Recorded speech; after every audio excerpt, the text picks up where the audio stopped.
بشنو از چون حکایت می کند وز جدائی ها شکایت می کند. بسم اللہ الرحمن الرحیم. الحمدللہ رب العالمین والصلاة والسلام علی سیدنا و مولانا محمد معدن الجود والکرم منبع العلم والحلم والحکم جمیل الشیخ شفیع الامم صاحب الجود والکرم وعلی آلہ واصحابہ اجمعین. اما بعد. گزشتہ کی نشست میں ہم نے جس موضوع پر اپنی گفتگو روکی تھی اس میں مولانا روم نے ایک واقعہ شروع کیا تھا چینیوں اور رومیوں کا. دل کی صفائی کے حوالے سے ایک چھوٹا سا واقعہ آپ بیان فرما رہے ہیں، ایک حکایت بیان فرما رہے ہیں. اس کے بعد آپ اصل موضوع کی طرف آتے ہیں اور اس حکایت کی مدد سے ایک اہم ترین بات جو انسان کی کامیابی سے راست تعلق رکھتی ہے اس پر آپ روشنی ڈالیں گے. پہلے ایک جو مختصر حکایت ہے ہم حکایت پڑھیں گے جس طرح کے یہ تسلسل میں بیان ہوئی ہے. چینیاں گفتند ما نقاش تر، رومیاں گفتند مارا کر روفر. چینیوں نے دعویٰ کیا کہ ہم بڑے نقش و نگار کرنے والے نقاش ہیں، اچھی کاریگری کرتے ہیں، پتھروں سے نقوش بناتے ہیں، رنگامیزی کرتے ہیں، کلر تھیراپی کے ایکسپرٹ ہیں. ایسی رنگا رنگی کریں گے کہ عقلیں حیران رہ جائیں گی. رومیوں نے کہا کہ ہم تو بڑے شان و شوکت والے ہیں، تم کتنی بھی رنگا رنگی کرو ہماری شان و شوکت کے سامنے تمہاری رنگا رنگی کوئی اہمیت نہیں رکھے گی. گفت سلطان امتحان خان ہمدری کس شما خود کیس در دعویٰ گزی. جب یہ دونوں کے دعوے سلطان وقت کے پاس پہنچے تو سلطان نے بادشاہ نے کہا کہ میں اس معاملے میں تم دونوں کا امتحان لوں گا تاکہ یہ جان سکوں کہ اپنے اپنے دعوے میں کون سچا ہے کون بہتر ہے. اہل چینو روم چون حاضر شدند رومیاں در علم واقف تر بدند. چینی اور رومی جب دونوں آ گئے تو علم کے اعتبار سے رومی چینیوں سے آگے تھے، اسکلز کے اعتبار سے، فن کے اعتبار سے چینی آگے تھے، محنت کے اعتبار سے چینی آگے تھے، لیکن حکمت، علم، دانائی، فراست ان چیزوں میں رومی آگے تھے. چینیاں گفتند خدمت ہا کنیم رومیاں گفتند بر حکمت تنیم. اب چینیوں نے کہا کہ ہم محنت کریں گے، پریکٹیکل جو ہم سے ہو سکتا ہے ہم وہ کر کے دکھائیں گے. رومیوں نے کہا کہ ہم حکمت و دانائی دکھائیں گے، وزڈم دکھائیں گے. یہ فزیکل ورک کرنا چاہتے تھے اور یہ دماغ کا استعمال کرنا چاہتے تھے. چینیاں گفتند یک کھانا بما خاص بسپارید و یک آنے شما. تو چینیوں نے کہا کہ ہم کو ایک گھر حوالے کرو، ایک گھر ہمارے حوالے کرو اور ایک گھر تم لے لو، اور اس گھر میں ہم اپنے فن کا جادو دکھائیں گے، اس گھر میں تم تمہارے فن کا جادو دکھاؤ. تو دونوں کے گھر آمنے سامنے دونوں کو دے دیے گئے. بود دو خانہ مقابل در بدر زا یک رومی ستت چینی دیگر. آمنے سامنے کے دو مقابل اپوزٹ گھر دونوں کو دے دیے گئے. ایک گھر رومیوں نے لے لیا، ایک گھر چینیوں نے لے لیا. چینیاں صدرنگ از شہ خواستند پس خزینہ باز کردہ ارجمند. چینیوں نے بادشاہ سے کہا کہ ہم کو مختلف قسم کے رنگ چاہیے، کلر چاہیے، ہم کو کلر پرووائڈ کرو. 100 رنگ ہم کو چاہیے، ہم ان رنگوں کی مدد سے اپنے فن کا مظاہرہ کریں گے. تو بادشاہ چونکہ اقبال مند تھا، وہ ان کے اسکلز دیکھنا چاہتا تھا. تو جب اسکلز کسی کے دیکھنا ہوتا ہے تو اس کے لیے جو پرووائڈ ہو سکتا ہے، ریکوائرمنٹ ہوتی ہے، وہ بادشاہ فراہم کر دیتا ہے. تو اس نے اپنا خزانہ کھول دیا کہ پیسے کی فکر مت کرو، لے کے جاؤ، جو ہونا ہے بازار سے منگاؤ اور اپنا کام کرو.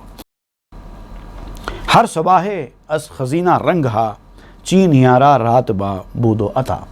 اب ہر روز صبح ہوتی تو روزانہ وہ چینی لوگ کام کرتے، تو ہر روز صبح صبح ان کے لیے مناسب آج کی حد تک رقم جاری ہو جاتی، رنگوں کی خریدی کے لیے بادشاہ کے خزانے کھول دیے جاتے ان کے لیے ہر صبح، اور جو کچھ رقم چینیوں کو چاہیے ہوتی ان کو وہ دے دی جاتی، بلکہ بادشاہ جو ان کی ریکوائرڈ اماؤنٹ ہوتا اس سے تھوڑی زیادہ ہی دیتا۔ رومیاں گفتند نئے نقش و نرنگ، در خدایت کار را جز دفع زنگ۔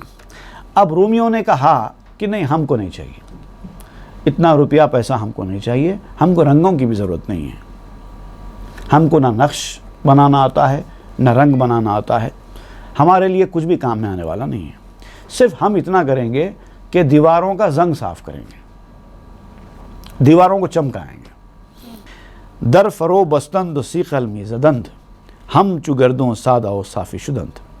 تو ان رومیوں نے دروازہ بند کر لیا۔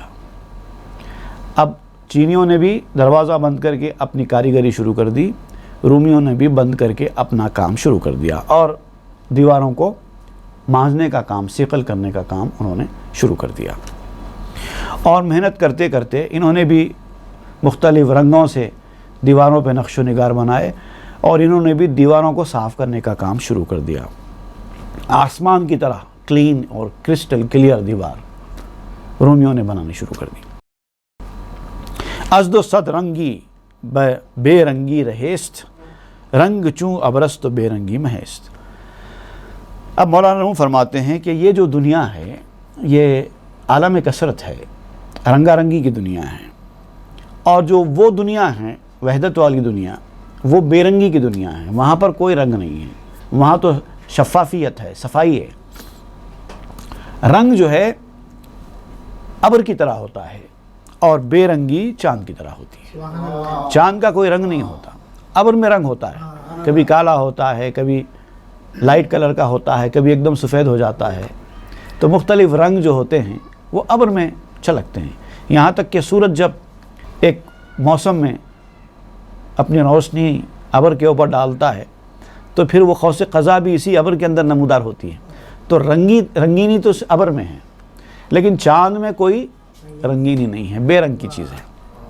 ہر چے اندر ابر زو بینی و تاب، آز اختر داؤ ماہ و آفتاب۔ تو ابر میں جو کچھ روشنی اور چمک تم کو دکھائی دیتی ہے اس کو ستاروں اور چاند اور سورج کی وجہ سے سمجھو۔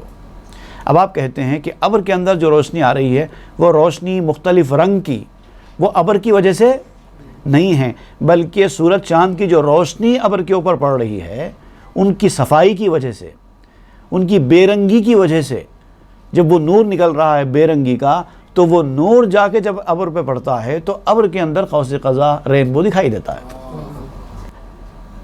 رنگ والی چیز ہے ابر، لیکن رنگ ابر کے اندر ابر کی وجہ سے نہیں ہے، بلکہ بے رنگ چیز کے نور کی وجہ سے۔ چینیاں چوں از عمل فارغ شدند، اس پہ شادی دہل حامی زدند۔ جب چینی کام سے فارغ ہو گئے، انہوں نے اپنا کام مکمل کر لیا اور اپنے فن کا پورا مظاہرہ کر دیا، تو جیسے ہی ان کا کام مکمل ہو گیا اس دن وہ خوشی کا دن تھا ان کے لیے، وہ خوشی سے ڈھول بجانے لگے، ہمارا کام ہو گیا۔ اب دیکھیں رومی کیا کرتے ہیں، ہم نے تو اپنے فن کا مظاہرہ کر دیا ہے۔ شہ درآمد دید آجا نقشہا، میر ابودا اخل راؤ فہم را۔ اب بادشاہ آ گیا، جب بادشاہ کو پتہ چلا کہ دونوں اپنا اپنا کام کر چکے تو دیکھنے کے لیے ان کا کام بادشاہ پہنچ گیا، اور اس نے پہلے چینیوں کے بنائے ہوئے نقش و نگار کی طرف رخ کیا اور ان کے گھر کے اندر گیا اور جا کے ان کے نقش دیکھے، جو عقل کو بھی اور بادشاہ کی سمجھ کو بھی حیران کر رہے تھے۔ یہ کیا کمال کر دیا ان لوگوں نے، ایسی خوبصورت نقش و نگاری کر دی، دنگ تھا بادشاہ ان کے کمال کو دیکھ کر۔ بعد ازاں آمد بسوئے رومیاں، پر درا بالا کشیدند ازمیاں۔ اس کے بعد بادشاہ رومیوں کی طرف آیا تو رومیوں نے کیا کیا کہ در و دیوار کو ایک دم صاف شفاف کر کے انہوں نے پردے ڈال دیے تھے۔ جیسے ہی بادشاہ آیا اور چینیوں کا گھر دیکھ لیا اور ان کی نقش و نگاری سے حیران ہو گیا تو انہوں نے بادشاہ کے پہنچتے ہی وہ پردے ہٹانا شروع کر دیے دیواروں کے اوپر سے. عکس آں تصویر آں کردار ہا زد بری صافی شدہ دیوار ہا. اب ہوا کیا کہ سامنے والا جو گھر تھا چینیوں کا، اس کے اندر جو خوبصورت نقش و نگاری کی گئی تھی اس کا عکس اب رومیوں کے چمکتے ہوئے دیواروں کے اوپر پڑنے لگا. دیوار جب صاف ہوتی ہے، آئینے کی طرح صاف ہو جاتی ہے، تو اس کا عکس پڑتا ہے، شیڈو پڑتا ہے. وہ دیواروں کے اوپر، رومیوں کے دیواروں کے اوپر چینیوں کے نقش و نگار کا شیڈو پڑنا شروع ہو گیا. ہر چے آجا دید اینجا بہ نمود دیدہ را از دیدہ خانہ می ربود. تو بادشاہ نے جو کچھ وہاں دیکھا اس کو چینیوں سے بھی اچھا لگا. چینیوں کے پاس تو پھر بھی رنگ نظر آ رہے تھے، یہاں اس نے دیکھا کہ رنگ تو نہیں ہے مگر دیواریں چمک رہی ہیں اور خوبصورت نقش و نگار سے چمک رہی ہیں. اور یہ جو منظر تھا بادشاہ کے لیے بالکل انوکھا تھا. نقش و نگار بنانے والے، رنگوں سے ڈیزائننگ کرنے والے پھر بھی بہت سارے ہو جاتے ہیں، مل جاتے ہیں، لیکن یہاں تو کچھ عجیب ہی معاملہ نظر آ رہا تھا. دیوار پر کچھ نہیں ہے مگر دیواریں رنگوں سے چمک رہی ہیں، خوبصورت رنگ اس کے اوپر پڑتے دکھائی دے رہے ہیں. رومیاں آں صوفیاں نند پدر بے ز تکرارو کتابو بے ہنر. اب آپ مولانا روم یہاں پر فرماتے ہیں کہ یہی حال ہے عام لوگوں کا اور صوفیوں کا. عام لوگ محنت کرتے ہیں، اس کے بعد وہ کچھ مقام حاصل کرتے ہیں، لیکن صوفی لوگ کیا کرتے ہیں؟ عام لوگوں کی طرح محنت نہیں کرتے لیکن اپنے دل کے آئینے کو صاف کر لیتے ہیں. تو آپ کہتے ہیں کہ بابا، جسے خطاب کرتے ہوئے آپ فرماتے ہیں اے پدر. پدر اصل میں والد کو کہتے ہیں، لیکن مولانا روم جو ہے والد پڑھنے والے سے خطاب نہیں کر رہے ہیں، بلکہ جیسے ہم بھی اپنی زبان میں کہتے ہیں بابا، اس انداز میں کہہ رہے ہیں کہ اے بابا. رومی وہ صوفی ہوتے ہیں جو بغیر ریپیٹیشن کے، بغیر تکرار کے، بغیر کتاب کے، بغیر ہنر کے اپنا فن دکھاتے ہیں. ان کے پاس سب سے بڑی دولت کیا ہے؟ دل کی صفائی ہے. جب دل صاف ہو جاتا ہے تو سامنے والے کے دل کے خیالات کا عکس اس کے دل پر پڑتا ہے. اسی لیے صوفیہ کی اصطلاح میں اس کو کہتے ہیں اشراف علی الخواطر.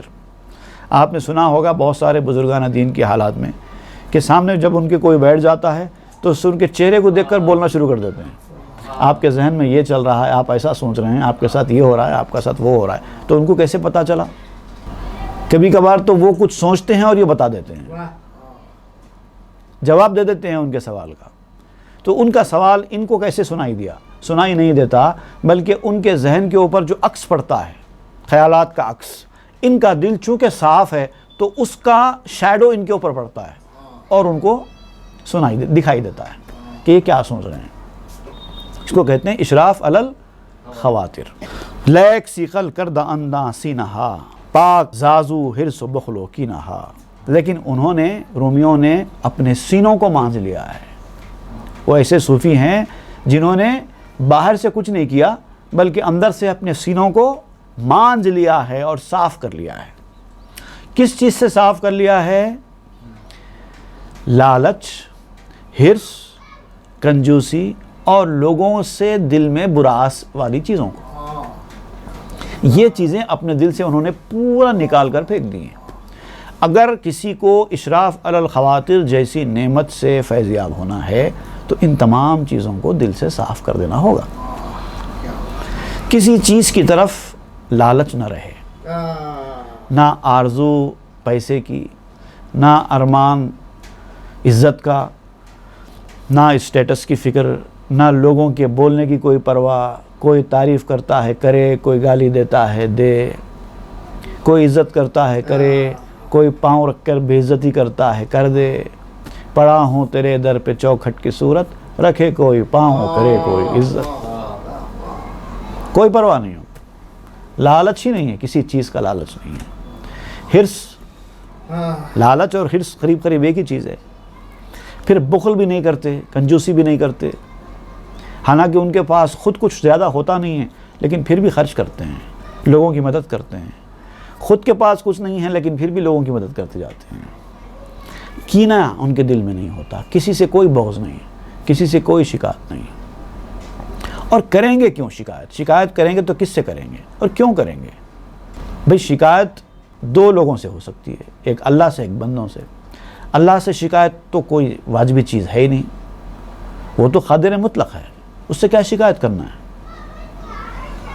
وہ مختار ہے، وہ مالک ہے، اس سے کیا شکایت کرنا؟ مالک سے کبھی شکایت ہوتی ہے تو اس سے شکایت تو ہو نہیں سکتی.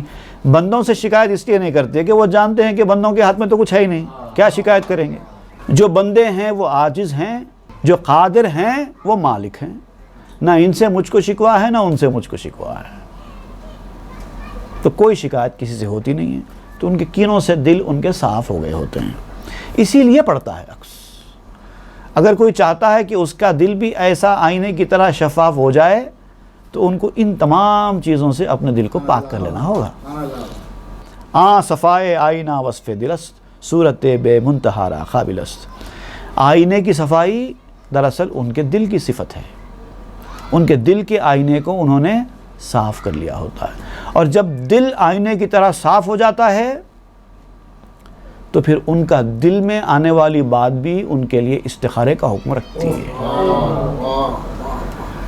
صاف دل والوں کو کسی معاملے میں استخارہ کرنے کی ضرورت بھی نہیں پڑتی. استخارہ تو عام آدمی کے لیے ہے، اہل دل کو استخارے کی ضرورت نہیں ہے.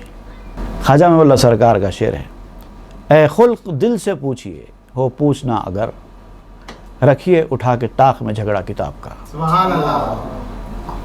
کیونکہ دل صاف ہو گیا ہے، اب کتابوں کی ضرورت نہیں ہے، دل خود رہنمائی کرے گا. دل صاف ہو اور ضمیر زندہ ہو، بس مسئلہ حل ہو گیا. جس کا زندہ ضمیر ہوتا ہے اس کا دل اس کو پیر ہوتا ہے. سبحان اللہ. سبحان اللہ.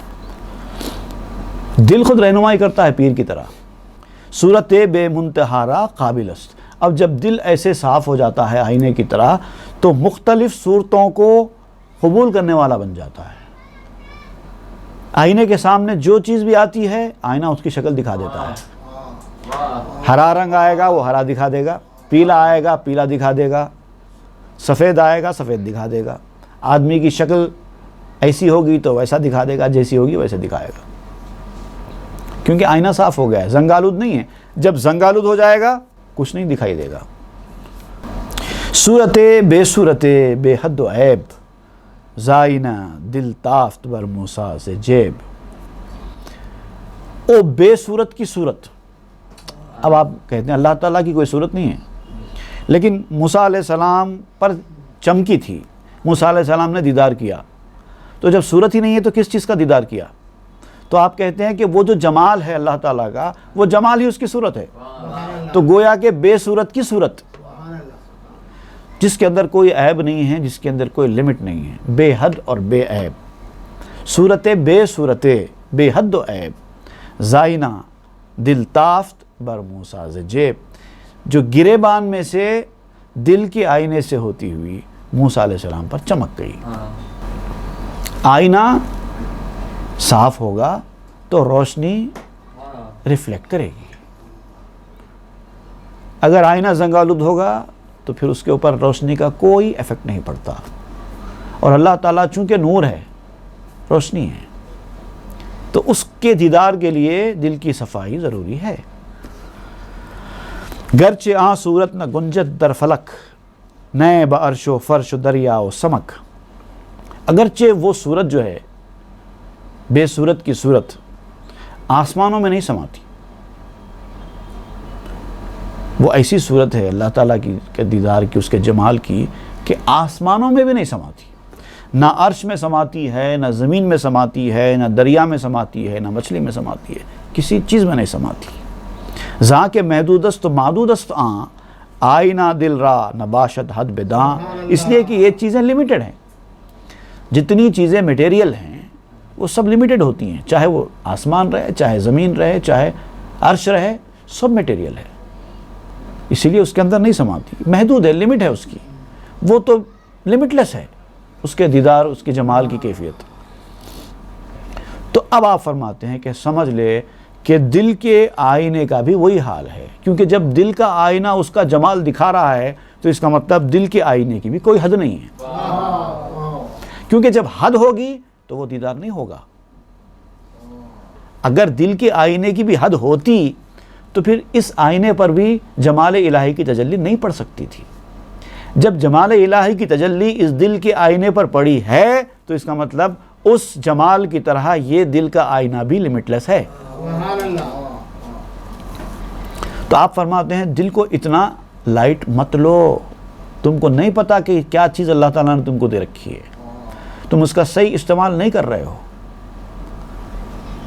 سائنس تو دماغ کے بارے میں جانتی ہے، دنیا کا کوئی بھی آدمی اپنے دماغ کا پورا استعمال نہیں کرتا۔ The most intelligent person ever born on the face of the earth, اگر آپ اس کو بھی پکڑ لیں تب بھی سائنس اس کو پروف کرے گی کہ اس آدمی نے بھی اپنے دماغ کا پورا استعمال کبھی نہیں کیا۔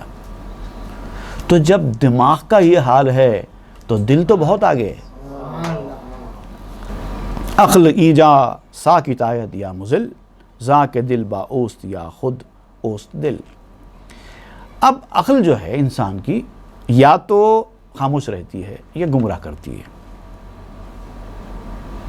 اگر انسان اپنے دل کو ہٹا کر صرف عقل کا استعمال کرے تو دو مرحلوں سے گزرے گا وہ، یا تو اس کی عقل اس کو گمراہ کرے گی یا نہیں کرے گی بھی تو خاموش رہے گی، ہدایت نہیں دیتی۔ ہدایت دینے کا کام تو دل ہی کرے گا، اور اگر ہدایت دے رہی ہے عقل آپ کی تو اس کا مطلب یہ کہ آپ کی عقل آپ کے دل سے ملی ہوئی ہے، یا پھر عقل خود دل بن چکی ہے، تبھی ہوگا۔ یہ نور کے انعکاس کا، یہ جمال الہی کے دیدار کا جو مرحلہ ہے وہ دل سے ہی پورا ہوتا ہے، دماغ سے نہیں ہوتا۔ عکس ہر نقشے نتابت تابت جز دل، ہم با عدد ہم بے عدد، اور قیامت تک کے ہر نقش کا عکس نہیں چمکتا سوائے دل کے۔ سبحان اللہ۔ دل کے علاوہ کسی چیز پر بھی کوئی نقش نہیں چمکتا، چاہے وہ شمار میں آنے والے ہوں چاہے وہ بے شمار ہوں۔ نقش، اگر نقش شمار میں آنے والے، گنتی میں آنے والے ہیں تو بھی وہ چمکیں گے تو صاف دل پر ہی چمکیں گے، اور لمٹ لیس ہیں نقوش، ایسے ایسے نقش ہیں جن کی گنتی نہیں ہو سکتی، وہ سارے کے سارے دل پر چمک سکتے ہیں، کیونکہ دل کی کوئی حد نہیں ہے اس کی صفائی کی۔ اتنی بڑی چیز کا نام ہے دل، اور حدیث میں بھی آیا ہے مومن کا دل اتنی اہم چیز ہے اللہ تعالیٰ کے نزدیک، جب کسی مومن کا دل ٹوٹ جاتا ہے تو اللہ تعالیٰ کا عرش ہل جاتا ہے۔ اللہ تعالیٰ کے پاس مومن کے دل کی عظمت کعبۃ اللہ سے بڑھ کے ہے۔ سبحان اللہ۔ آپ اتنی اہم چیز کو اتنا لائٹ لیتے ہیں۔ تا ابد ہر نقش نو کایت برو، می نمایت بے حجاب اندرو۔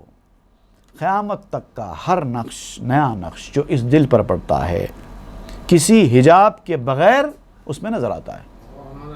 اگر دل صاف ہو جائے تو کسی طرح کا بھی نقش ہو، جب دل پر پڑے گا تو بغیر کسی حجاب کے، بغیر کسی رکاوٹ کے، بغیر کسی کمی بیشی کے اس کے اندر صاف صاف نظر آئے گا۔ اسی لیے آپ زور دے رہے ہیں اس بات پر کہ اپنے دلوں کو صاف کرو۔ ہمارے دل بہت گندے ہو گئے ہیں، اسی لیے ہم اندھے ہیں، روحانی دنیا کے تعلق سے بالکل اندھے ہیں۔ اہل سیقل رستاند ازبو و رنگ، ہر دمے بینند خوبی بے درنگ۔ لیکن جو سیقل کرنے والے ہوتے ہیں، جنہوں نے اپنے دل کو چمکا لیا ہے، وہ لوگ یہ بو اور یہ رنگ والی دنیا سے نجات پا گئے ہیں۔ ان کو ضرورت نہیں ہے، ان کو کسی چیز کی ضرورت نہیں ہے، ان کا دل صاف ہو چکا ہے۔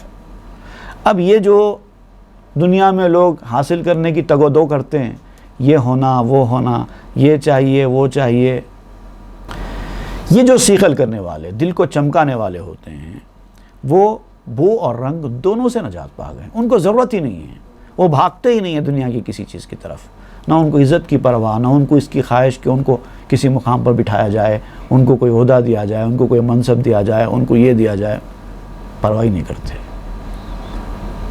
دل جو ہوتا ہے جب صاف ہو جاتا ہے تو وہ اپنا راستہ الگ بناتا ہے اور اس میں ان تمام چیزوں کی گنجائش نہیں رہتی. لیکن جو روحانی دنیا سے بالکل دور ہے وہ دنیا کے بت کدے میں دنیا کے بتوں کے سامنے جھکتے نظر آتے ہیں. یہ بت کدے ہے. یہ دنیا کیا ہے؟ ایک طریقے کا بت کدہ ہے. اس کے یہ سارے بت ہیں. یہ خواہش اور ارمان، یہ جو جتنی چیزیں آپ کو دکھائی دیتی ہیں جس کے لیے لوگ بھاگ رہے ہیں، یہ بت ہیں. انسان اس لیے نہیں پیدا ہوا ہے. دل کی جو زمین ہے وہ اپنے آربٹ میں چلنا چاہیے جس آربٹ میں اس کو رکھا گیا ہے، اور وہ آربٹ یہ نہیں ہے. محور ہم جھک رہے ہیں احمد دنیا کے بتکدے میں، دل کی زمین اپنے محور سے ہٹ رہی ہے. یہ حال ہے. ہر دمے بینند خوبی بے درنگ. اور وہ اچھائی کو بغیر کسی جھجک کے، بغیر کسی رکاوٹ کے ہر وقت دیکھ لیتے ہیں. جب دل صاف ہو گیا ہے تو اچھائی ان کے سامنے کلیئر، کرسٹل کلیئر نظر آتی ہے. وہ آسانی سے پہچان کر لیتے ہیں اچھائی اور برائی کی. اچھا کیا ہے، برا کیا ہے. جیسا اس سے پہلے بھی کئی بار یہ بات مولانا روم بتاتے رہے ہیں کہ اکثر لوگوں کو یہ تمیز نہیں ہوتی کہ اچھا کیا ہے، برا کیا ہے. کرنے جاتے ہیں اچھا لیکن کر دیتے ہیں برا. اس کی وجہ کیا رہتی ہے؟ ان کا دل صاف نہیں ہے. جب دل صاف ہوگا تو دل خود رہنمائی کرے گا اچھا کیا ہے اور برا کیا ہے. ان کے سامنے کوئی چیز آتی ہے تو ان کا صاف دل ان کو یہ رہنمائی کر دیتا ہے کہ یہ اچھا ہے یا برا ہے. نقش و خشر علم را بگذاشتند، رأیت عین الیقین افراشتند. انہوں نے یہ نقش و قشر کہتے ہیں چھلکے کو، عربی لفظ ہے. قشر اور نقش، چھلکا، یعنی نقش اور علم کے چھلکے کو انہوں نے چھوڑ دیا ہے. یہ سارے چھلکے، ایک پھل ہوتا ہے، اس کے اندر ایک گودا ہوتا ہے، اس کے اوپر ایک چھلکا ہوتا ہے. لوگ چھلکے کی طرف جا رہے ہیں اور انہوں نے چھلکے کو نکال کے پھینک دیا ہے. ان کو مطلب گودے سے، مغز سے. تو یہ جو اہل دل ہوتے ہیں ان کی توجہ چھلکے کی طرف ہوتی ہی نہیں ہے. انہوں نے تو نکال کر پھینک دیا ہے چھلکے کو. اور اس لیے کہ ان کے پاس ایک جھنڈا ہے، اس کو کہتے ہیں عین الیقین کا جھنڈا. یقین میں بھی پہلے علم الیقین، سب سے پہلے علم الیقین ہوتا ہے، وہ بھی یقین کا درجہ ہے. لیکن اس سے آگے کا درجہ ہوتا ہے عین الیقین، پھر سب سے آخری درجہ حق الیقین کا ہے. تو جو عین الیقین کے درجے تک بھی پہنچ گئے ہیں اس کا جھنڈا بھی اپنے ہاتھ میں لے چکے ہیں. وہ لوگ نقش اور علم کے چھلکوں کی طرف نہیں جاتے. علم بھی ایک حد تک مددگار ہے، کارآمد ہے. علم بہرحال نالج ہوتا ہے، لیکن یقین تو علم سے بھی آگے ہے. ذوق و فکر و روشنائی یافتند، بہر آشنائی یافتند.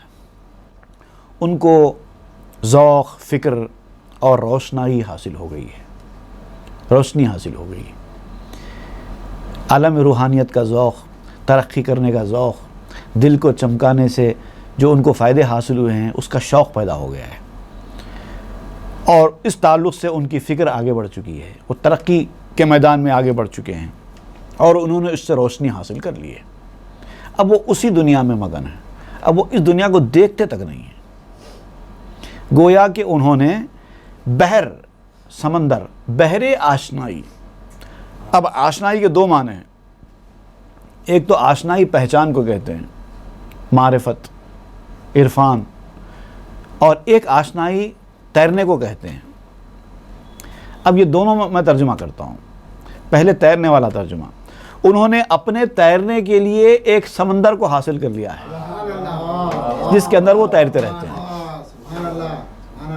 ایک معنی یہ ہو گئے.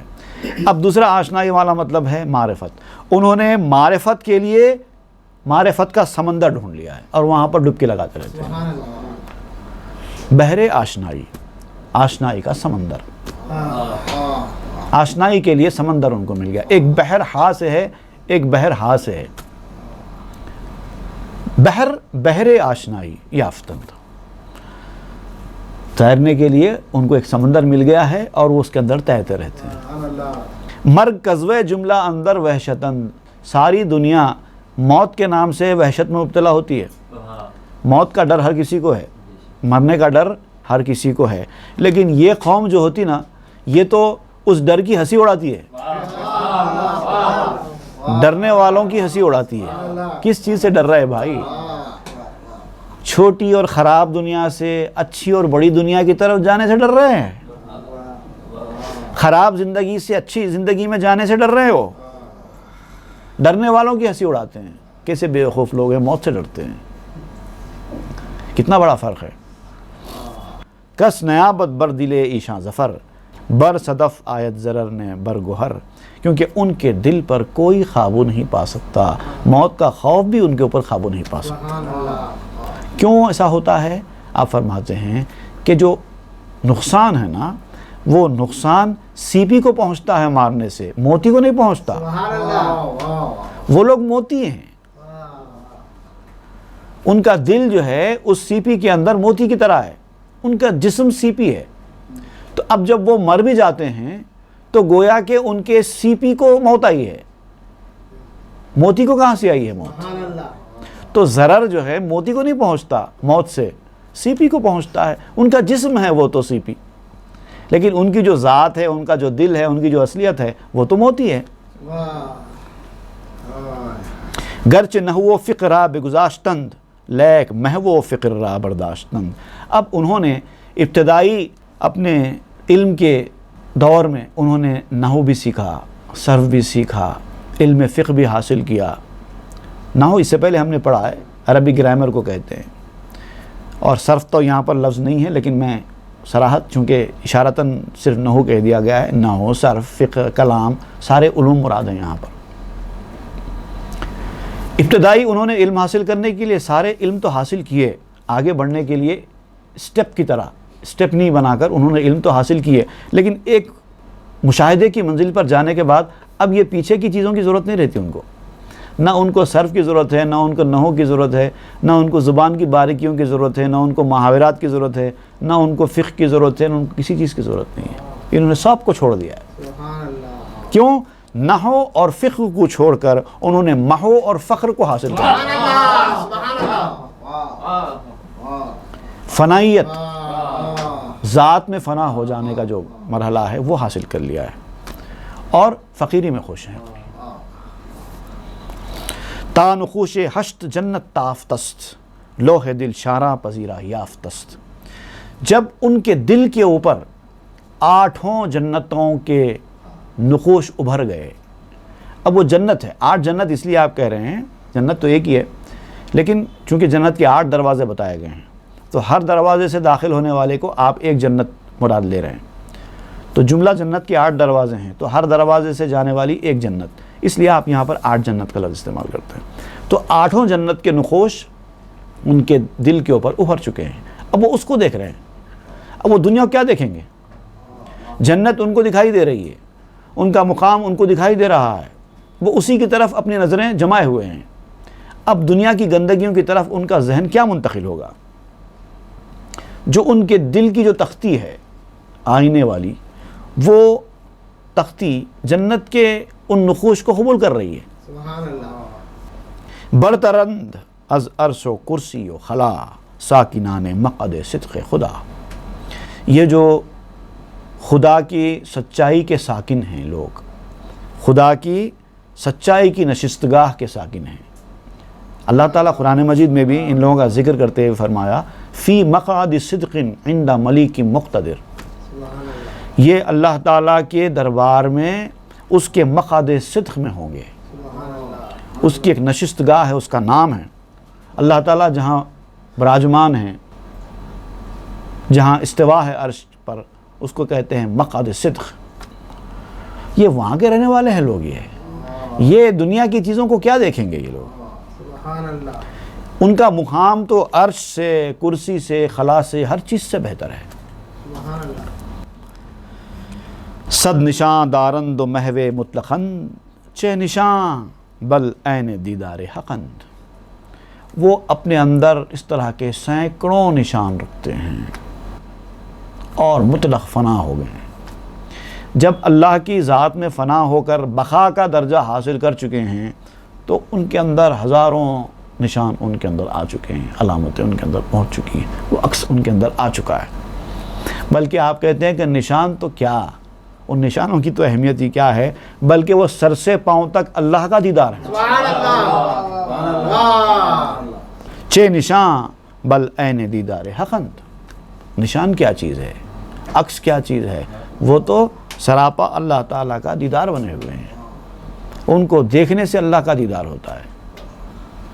جیسے کہ اولیاء کی شان میں بیان کیا گیا ہے کہ ولی وہ ہے جس کو دیکھ کر اللہ یاد آئے، تو اسی لیے تو ہوتا ہے۔ تو یہ کیفیت اپنے اندر طاری ہونا اور وہ دل کی صفائی سے ہوتی ہے۔ اب آگے مولانا روم بیان کریں گے حضرت زید کا ایک واقعہ، جس میں حضور صلی اللہ علیہ وسلم نے حضرت زید سے پوچھا تھا کہ زید آج تم کیسے ہو اور کس حالت میں تم نے صبح کی، تم نے کس حالت میں اپنے بستر سے اٹھے وقت تمہاری کیا کیفیت تھی، نیند سے جب اٹھے صبح تو اس وقت تمہارے دل کی کیا کیفیت تھی، آپ نے پوچھا۔ تو حضرت زید نے عرض کیا، یا رسول اللہ میں جب نیند سے اٹھا تو ایسا محسوس کیا جیسے کہ میں مومن ہوں اور میرا دل ایمان کی دولت سے سرشار تھا۔ اب یہ جو مکالمہ ہے اس کے پیچھے کے جو راز ہیں وہ انشاءاللہ ہم آئندہ کے درس میں پڑھیں گے۔ صلی اللہ تعالیٰ علی خیر خلق سیدنا محمد وآلہ واصحابہ اجمعین والحمد للہ رب العالمین۔